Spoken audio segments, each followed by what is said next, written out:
बेकसूरों को जेल में डाला जाएगा और दंगाई प्रवचन देंगे, जवाब तो मांगा जाएगा। जब इकोनॉमी धराशायी हो, कूटनीति में भारत पूरी तरह से घिर गया हो, मगर मुख्य धारा की मीडिया में पूरी तरह से सन्नाटा हो, तो जवाब तो मांगा जाएगा ना। नमस्कार, टैलेंटेड इंडिया पर आप देख रहे हैं जवाब मांगा जाएगा। और मेरी आप सबसे अपील कि न सिर्फ चैनल को सब्सक्राइब करें, बल्कि वो जो बेल आइकन दिख रहा है ना, उसे तुरंत दबाएं ताकि जैसे मैं कोई शो करूं सीधे आपके मोबाइल फोन्स तक पहुंच जाए। और कार्यक्रम का आगाज करने से पहले मैं आप सबसे अपील करना चाहता हूं कि मेरे इस शो को कम से कम अपने 5 दोस्तों को फॉरवर्ड करें, उसे फॉरवर्ड करें व्हाट्सएप पर या SMS पर, ताकि यह कार्यक्रम ज्यादा से ज्यादा लोग देख सकें।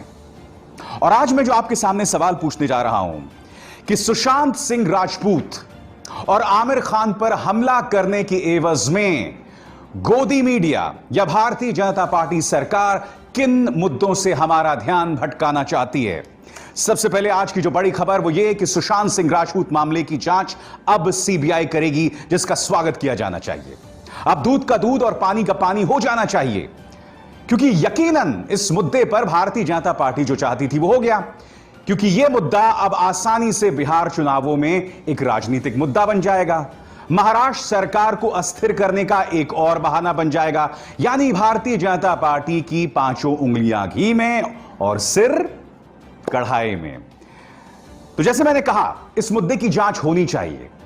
और इसी दौरान पिछले 2 दिनों से मैं क्या देख रहा हूं, आमिर खान तुर्की में हैं और वहां पर उन्होंने तुर्की की राष्ट्रपति की जो पत्नी है एमाइन एर्दोगन, उनसे मुलाकात की, जैसा कि इन तस्वीरों से साफ हो रहा है। इस मुलाकात के बाद आमिर खान पर हमला शुरू हो गया है। उन्हें देशद्रोही बताया जा रहा है और तमाम किस्म के नाम बताए जा रहे हैं। मगर आज मैं आपसे सवाल पूछना चाहता हूं, मॉनसून सत्र शुरू होने वाला है और उसमें कई मुद्दे सामने उभर कर आएंगे, जिसके जरिए मोदी सरकार के लिए मुश्किल पैदा हो सकती है। तो जो सवाल मैं आपसे फिर पूछ रहा हूं कि क्या आमिर खान और सुशांत सिंह राजपूत के बहाने जो असल जमीनी मुद्दे हैं उनको दबाने की कोशिश की जा रही है? एक एक करके उन मुद्दों की बात करूंगा, मगर सबसे पहले आमिर खान की बात करता हूं मैं। जी हां, ऐसा लगता है कि भारत और तुर्की के बीच जो संबंध हैं उन्हें बढ़ावा देने का या उनके खराब होने की जिम्मेदारी आमिर खान के कंधों पर है। आमिर खान ने तुर्की की राष्ट्रपति एमाइन एर्दोगन से मुलाकात कर ली और उन्हें देशद्रोही बताया जा रहा है। क्यों बताया जा रहा है? क्योंकि प्रचार तंत्र का यह मानना है कि तुर्की के राष्ट्रपति भारत विरोधी हैं। 370 पर जब संयुक्त राष्ट्र में यह मुद्दा उठा था, तब एर्दोगन ने भारत के खिलाफ और पाकिस्तान के पक्ष में बयान दिया था, जो बिल्कुल सही है। मगर आज मैं आपसे पूछना चाहता हूं, अगर आमिर खान ने एक देश विरोधी काम किया, तो तुर्की के अंदर जो हमारे राजदूत हैं, जो आपके स्क्रीन पर हैं, संजय पांडा, वो आमिर खान की तारीफ क्यों कर रहे हैं? क्या कहा, मैं आपको पढ़ के सुनाना चाहता हूं। That special moment first lady amine Erdogan receives India's cultural ambassador and one of our finest exponents of meaningful cinema, Amir Khan, on a location scouting trip to Turkey for his latest film. यहां पर संजय पांडा आमिर खान को भारत का सांस्कृतिक राजदूत बता रहे हैं और सार्थक सिनेमा के सबसे बड़े नुमाइंदे बता रहे हैं, कोई और नहीं बल्कि हमारे राजदूत। अब दिक्कत क्या है ना दोस्तों, न्यूज चैनल्स जो आपको कचरा या जहर परोसते हैं, वो देखने के बाद आप लोग तो पूरी तरह से यहां से खाली हो जाते हैं और भक्तों के भी यहां पूरी तरह से सन्नाटा है। आप खुद देखिए ना, हमारे राजदूत उसका स्वागत कर रहे हैं, तो फिर आप आमिर खान को क्यों एंटी नेशनल बता रहे हैं? बात वहां नहीं रुकती है। जब राष्ट्रपति एर्दोगन ने संयुक्त राष्ट्र में भारत के खिलाफ बयान दिया था कश्मीर के मुद्दे पर, तो मैं आपसे पूछना चाहता हूं, क्या प्रधानमंत्री नरेंद्र मोदी ने अपने मुंह से एक भी शब्द निकाला था उनके खिलाफ? क्या किया था भारत ने? मैं आपको दिखाना चाहता हूं। सबसे पहले इस खबर के मुताबिक, जो इस वक्त आपके स्क्रीन पर है, जैसे ही एर्दोगन ने कश्मीर पर बयान दिया, प्रधानमंत्री नरेंद्र मोदी ने अपनी तुर्की यात्रा को रद्द कर दिया। दूसरी बात, यही नहीं, उन्हें एक संदेश देने के लिए, तुर्की को एक संदेश देने के लिए भारत ने तुर्की के दुश्मनों से मुलाकात की। इस खबर के मुताबिक जो आपकी स्क्रीन पर है, जैसे ही संयुक्त राष्ट्र में राष्ट्रपति एर्दोगन ने कश्मीर पर अपना बयान दिया, मोदी ने साइप्रस के राष्ट्रपति निकोस से मुलाकात की, जो कि तुर्की का दुश्मन है। यही नहीं, बात यहां नहीं रुकती है। आगे मोदी जो है किरियाकोस मित्सोताकिस से भी मिले, जो कि ग्रीस के प्रधानमंत्री हैं, और जैसे कि आप जानते हैं कि तुर्की के साथ उनका विवाद चल रहा है। बहुत अच्छी बात है, मगर मैं आपसे सवाल पूछना चाहता हूं, क्या प्रधानमंत्री नरेंद्र मोदी ने अपने मुंह से एक भी शब्द राष्ट्रपति एर्दोगन के खिलाफ बोला था? मैंने तो बहुत कोशिश की इंटरनेट में ढूंढने की, मुझे तो एक भी शब्द नहीं मिला। बताइए ना। इसी तरह से चीन हमारे 20 सैनिकों को मार देता है, और आज तक, इस वक्त जब मैं आपसे बात कर रहा हूं, प्रधानमंत्री के मुंह से चीन शब्द तक नहीं निकला है। तो मैं आपसे पूछना चाहता हूं कि क्या दोनों देशों के संबंधों की जिम्मेदारी आमिर खान के हाथ में है, जो कि एक फिल्म अभिनेता है? तो आज आपको यह सवाल खुद से पूछना पड़ेगा कि आमिर खान पर यह हमला क्यों हो रहा है। इन दो चेहरों पर गौर कीजिए, अक्षय कुमार, अजय देवगन। अगर इन दोनों में से किसी ने तुर्की जाकर वहां की फर्स्ट लेडी से मुलाकात की होती तो क्या इतना बवाल होता? क्योंकि आमिर खान के साथ बीजेपी का एक इतिहास है, खासकर प्रधानमंत्री नरेंद्र मोदी का। क्योंकि जब वो मुख्यमंत्री थे तो उस वक्त नर्मदा आंदोलन से आमिर खान जुड़े थे। उसी वक्त आमिर खान की फिल्म फना को गुजरात में बैन कर दिया गया था। बात वहां नहीं रुकी। आपको याद होगा, इंडियन एक्सप्रेस के समारोह में आमिर खान आए थे और उन्होंने एक बयान दिया था कि मेरी पत्नी किरण राव कहती हैं कि क्या हमें अपने बच्चों को विदेशों में शिफ्ट कर देना चाहिए, जिस तरह से भारत के अंदर मॉब लिंचिंग चल रही है। इस बयान पर इस कदर हमला बोला भारतीय जनता पार्टी ने कि आमिर खान के जितने भी स्पॉन्सर्स थे वो सब उनसे दूर हो गए। स्नैपडील ने अपना करार आमिर खान से तोड़ दिया। तो आमिर खान का यह इतिहास रहा है, इसलिए आमिर खान पर हमला हो रहा है। आज मैं आपसे एक सवाल पूछना चाहता हूं कि अगर तुर्की ने भारत की बेइज्जती की है तो सवाल नंबर 1, प्रधानमंत्री मोदी खामोश क्यों रहे, एक शब्द क्यों नहीं बोला? सवाल नंबर 2, हमारे जो राजदूत हैं संजय पांडा, वो आमिर खान की तारीफ क्यों कर रहे हैं? सवाल नंबर 3, हम तुर्की के साथ अपने संबंध क्यों नहीं तोड़ देते अगर उनका गुनाह कितना गंभीर है तो? सिर्फ आपको ब्रेन वॉश किया जा रहा है क्योंकि आमिर खान एक मुसलमान है, और आज की तारीख में आप जानते हैं लोगों के अंदर धर्म का धतूरा घुसा हुआ है, चाटा हुआ है लोगों ने। बस उसी मुद्दे को लेकर थोड़ा खिलवाड़ चलता रहेगा एक आध हफ्ते तक। और जाहिर सी बात है, जैसे हिंदू मुस्लिम की बात आती है, भारतीय जनता पार्टी को तो सियासी फायदा होता है। यह बात अलग है कि आप समाज में लगातार जहर परोस रहे हैं, अपनी जड़ों को खोखला कर रहे हैं, अपने बच्चों के भविष्य को बर्बाद कर रहे हैं इस तरह की डिबेट्स न्यूज चैनल्स पर चलाकर, मगर असली मुद्दों से लोगों का ध्यान भटका रहे हैं। और वही असली मुद्दे यहां जवाब मांगा जाएगा में हम लगातार आपके सामने लाते रहेंगे। क्यों?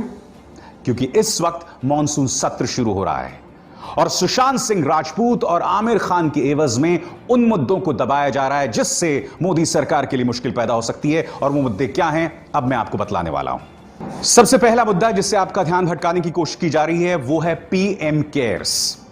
कोरोना संकट के दौरान एक फंड बना था जिसका नाम था पीएम केयर्स, और उसमें आप जो अपना मेहनत का पैसा डोनेट करते हैं उसको लेकर पूरी तरह से पारदर्शिता नहीं है। नंबर 1, आप आरटीआई के जरिए यह पता नहीं लगा सकते कि कितना पैसा है।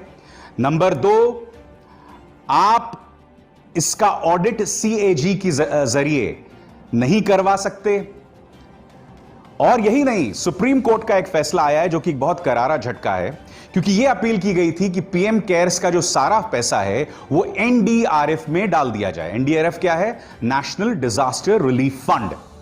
क्योंकि जैसे ही आप एनडीआरएफ में पीएम केयर्स का पैसा डाल देते हैं तो एक एक पाई का हिसाब सामने उभर कर आता है, क्योंकि एनडीआरएफ में आप जितना भी पैसा डालते हैं उस एक एक पाई का हिसाब उनकी वेबसाइट में है, मगर पीएम केयर्स में इसका कोई प्रावधान नहीं है। अब मैं आपको बतलाने वाला हूं कि सुप्रीम कोर्ट का जो आदेश आया है उनका क्या आदेश है। सुप्रीम कोर्ट ने कह दिया कि नहीं साहब, एनडीआरएफ में पीएम केयर्स के पैसे को डालने की जरूरत नहीं है। अब मैं सुप्रीम कोर्ट के फैसले पर टिप्पणी नहीं करना चाहूंगा, मगर पीएम केयर्स को लेकर प्रधानमंत्री कार्यालय जो लगातार पारदर्शिता की कमी दिखा रहा है, वो चिंताजनक है। मैं आपको बतलाना चाहूंगा, ओएनजीसी ने 300 तो एनटीपीसी ने 250 करोड़ रुपए, 38 पीएसयूज ने पीएम केयर्स में सीएसआर फंड से दिए 2105 करोड़ रुपए। यह बात कोई और नहीं बल्कि इंडियन एक्सप्रेस ने अपने आरटीआई के जरिए पता लगाए। मैंने आपसे कहा कि आरटीआई के जरिए आप पीएम केयर से कोई जानकारी हासिल नहीं कर सकते, मगर इंडियन एक्सप्रेस ने जो तमाम जानकारी है इन पीएसयूज से पता लगाया है। और यह रिपोर्ट क्या कह रही है मैं आपको पढ़ के सुनाना चाहता हूं। कई चौंकाने वाले पहलू हैं। द इंडियन एक्सप्रेस ने 55 पीएसयू कंपनी से आरटीआई के जरिए पीएम केयर्स फंड में दान का ब्यौरा मांगा। इसमें 38 कंपनी से प्रतिक्रिया आई, जिसमें सामने आया कि पिछले 5 महीनों में इन कंपनियों ने 2019 से 20 और 2021 के अपने निर्धारित बजट से 2105.38 करोड़ रुपए का योगदान किया है।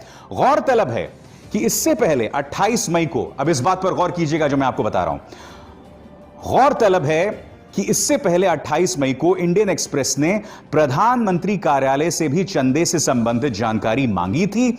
हालांकि तब पीएमओ की तरफ से इसे देने से इनकार कर दिया गया था और pmcares.gov.in पर अन्य जानकारी के लिए कहा गया था। तो इंडियन एक्सप्रेस को यह जानकारी कहां से मिली? इन पीएसयूज से। मगर प्रधानमंत्री कार्यालय ने यह जानकारी देने से मना कर दिया। यह आपका पैसा है, क्योंकि इसमें आर्मी भी पैसा दे रही है, इसमें भारतीय रेलवेज भी पैसा दे रही है। और भारतीय रेलवेज कहां से पैसा दे रही है? आप ही के जेब से निकाल कर दे रही है ना, क्योंकि आप टिकट का पैसा देते हैं, आप टैक्स भरते हैं और आपका पैसा जा रहा है पीएम केयर्स में और उसका कोई हिसाब नहीं है, उसकी कोई जवाबदेही नहीं है। क्या इस मुद्दे पर सरकार को कटघरे में रखने की जरूरत है कि नहीं? सुप्रीम कोर्ट ने एनडीआरएफ के सिलसिले में आपके पक्ष में फैसला सुना दिया, मगर क्या इन मुद्दों पर हम आंखें मूंद लें? बताइए।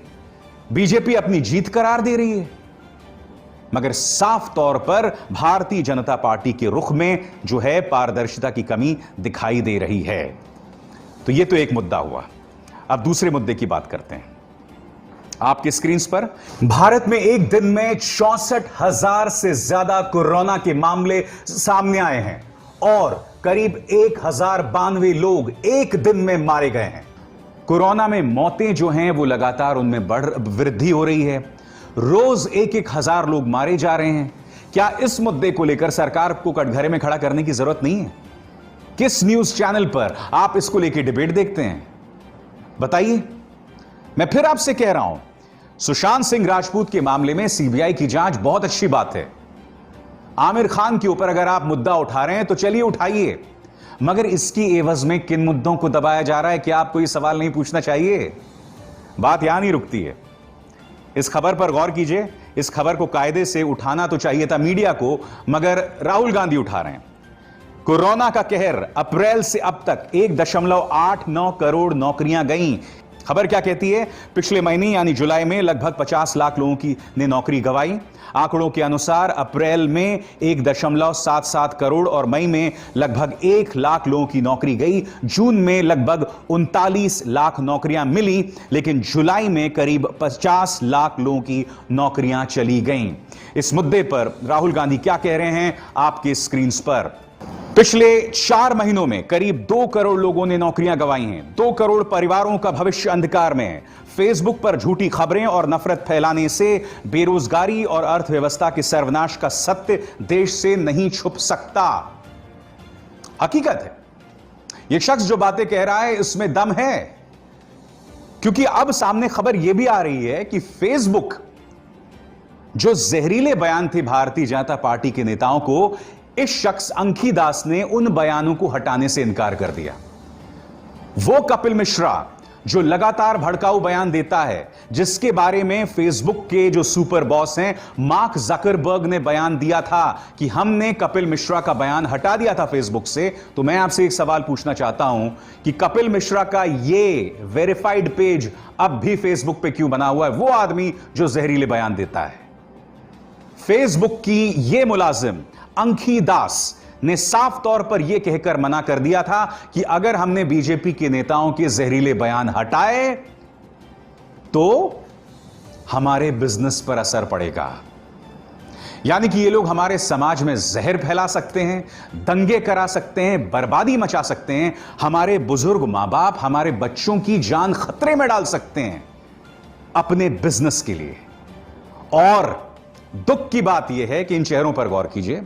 भारतीय जनता पार्टी निशिकांत दुबे, केंद्र सरकार में मंत्री रविशंकर प्रसाद, ये लोग अंखी दास को इस तरह से डिफेंड कर रहे हैं, उसके बचाव में इस तरह से मैदान में आ गए जैसे अंखी दास भारतीय जनता पार्टी की सदस्य हैं। क्या आपके लिए समाज में दंगा फैलाना ज्यादा जरूरी है, फेसबुक का बिजनेस ज्यादा जरूरी है, या इस देश के आम नागरिक के परिवार की सुरक्षा? जी हां, इसी तरह से कई मुद्दे छुपाए जा रहे हैं। एक और मुद्दा जो आपके सामने छुपाया गया है वो है चीन का। चीन ने हमारी जमीन पर कब्जा कर लिया है, वो अब भी पीछे नहीं हट रहा है। और तो और आपसे तो कहा गया कि चीनी उत्पादों पर बॉयकॉट कीजिए, आपसे तो कहा गया कि फोन से टिकटॉक हटा दीजिए, मगर खबर क्या है वो आपकी स्क्रीन पर आइए देखते हैं।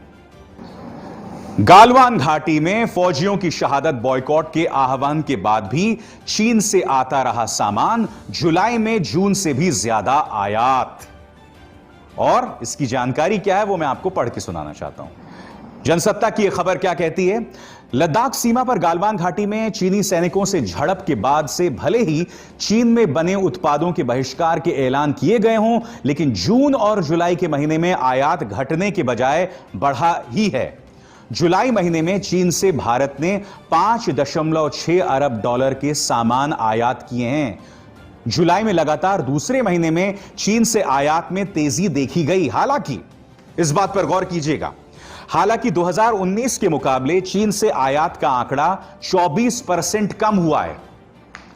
2019 के मुकाबले बेशक ये आंकड़ा 24% कम हुआ है, मगर क्या आप जानते हैं इसकी वजह क्या है? क्योंकि भारत के अंदर कोरोना संकट को लेकर लॉकडाउन था। यही वजह है कि जो ओवरऑल आंकड़ा है यह कम किया गया है। पहली बात, चीन हमारे सैनिकों को शहीद कर देता है, उस पर कोई जवाबदेही नहीं। प्रधानमंत्री उस पर एक शब्द भी नहीं बोलते हैं। चीन के साथ आयात लगातार बढ़ते रहता है। और ये देखिए, आज ही की खबर आई है, इस पर भी गौर कीजिए। People's bank of China has picked up 0.006% stake in ICICI Bank by investing rupees 15 crores in the private sector lenders, rupees 15,000 crore qualified institutional placement exercise which concluded last week. यानी कि चीन के पीपल्स बैंक ऑफ चाइना ने करीब 0.006% stake ICICI में bank में उठाया है। मूर्ख सिर्फ इस देश की जनता को बनाया जाता है। जवाबदेही सरकार की नहीं होती, जवाबदेही धन्ना सेठों की नहीं होती है। मीडिया इसी तरह से आमिर खान का मुद्दा उठा के, सुशांत सिंह राजपूत का मुद्दा उठा के असली मुद्दों से आपका ध्यान भटकाते रहता है। मगर शो का नाम क्या है मित्रों? जवाब मांगा जाएगा। हम जवाब मांगेंगे आपसे। और एक बार फिर अपने दर्शकों से अपील कि मेरे इस शो को कम से कम अपने 5 मित्रों, दोस्तों या किसी को भी जो आपसे इत्तेफाक भी नहीं रखते हैं, उन्हें फॉरवर्ड करें ताकि यह संदेश ज्यादा से ज्यादा लोगों तक पहुंचे। अब इसार शर्मा को दीजिए इजाजत। नमस्कार।